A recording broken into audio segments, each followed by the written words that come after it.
تو وہ تمام فوجی اور گھڑ سوار مارے گئے۔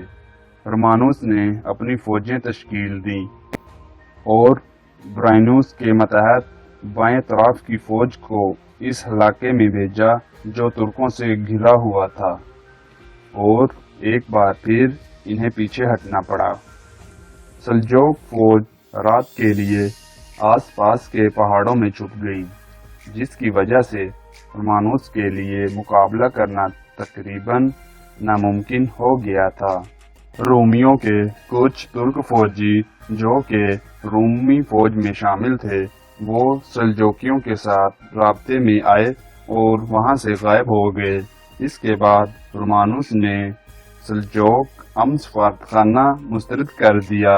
وہ فیصلہ کن فوجی فتح کے ساتھ مستقل طور پر ترک حملہ آوروں اور بستیوں کو نپٹانا چاہتا تھا، اور وہ سمجھتا تھا کہ دوسری فوج دوبارہ کھڑا کرنا مشکل اور مہنگا کام ہوگا۔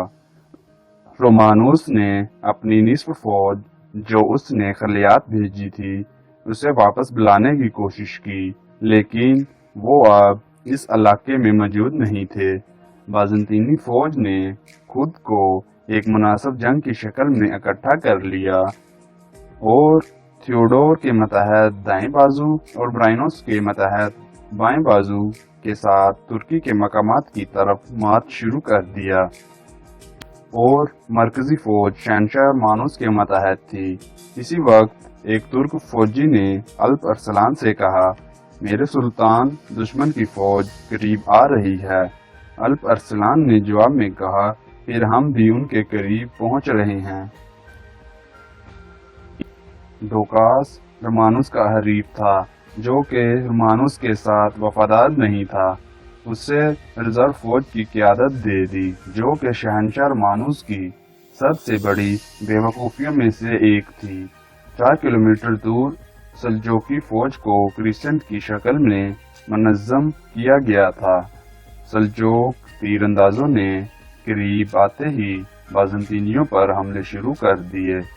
ان کا مرکز مستقل طور پر پیچھے کی طرف چلا جاتا تھا، جبکہ دوسری اطراف سے بازنطینی فوج کو گھیرے میں لے لیا تھا۔ بازنطینیوں نے سلجوق فوج کے تیروں کے حملوں کو روک لیا اور دوپہر کے آخر تک الپ ارسلان کے کیمپ پر قبضہ کر لیا۔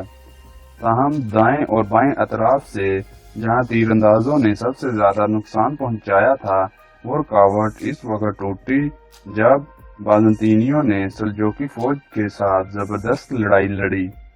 انہوں نے سلجوق گھڑ سواروں کو بہت نقصان پہنچایا تھا، لیکن سلجوق فوج نے ان کا بہادری سے مقابلہ کیا اور رومانوس رات ہونے تک پیچھے ہٹنے کا حکم دینے پر مجبور ہو گیا، اور دائیں طرف والی فوج نے حکم کو غلط سمجھا اور ڈوکاس رومانوس کے حریف کی حیثیت سے جان بوجھ کر حکم کو نظر انداز کرتا رہا اور شہنشاہ کو کور کرنے کی بجائے منزیکرٹ کے باہر کیمپ تک چلا گیا۔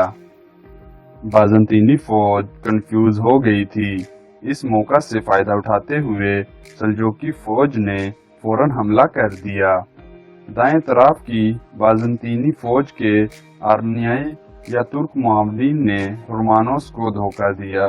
کچھ مصنفین کا کہنا ہے کہ آرنیائی فوجی سب سے پہلے فرار ہوئے اور کامیاب ہو گئے۔ دوسری طرف برائنوس کے ماتحت بائیں طرف کی فوج نے تھوڑا سا لمبا فاصلہ طے کیا، لیکن جلد ہی ان سب کا بھی خاتمہ کر دیا گیا اور شہنشاہ رومانوس اور اس کے محافظوں کو سلجوقی فوج نے گھیرے میں لے لیا۔ رومانوس زخمی ہو گیا اور اسے قیدی بنا لیا گیا۔ زندہ بچ جانے والے بہت سے لوگ تھے جو کہ میدان جنگ سے بھاگ جانے میں کامیاب ہو گئے۔ جب رومانوس کو الپ ارسلان کے سامنے پیش کیا گیا تو الپ ارسلان نے اپنا بوٹ شہنشاہ رومانوس کے گریبان پر رکھا اور اسے زمین پر بوسہ لینے پر مجبور کر دیا۔ سلطان الپ ارسلان نے رومانوس کے ساتھ اچھا برتاؤ کرتے ہوئے اسے آزاد کر دیا اور دوبارہ امن کی شرائط پیش کی جو جنگ سے پہلے پیش کی تھی۔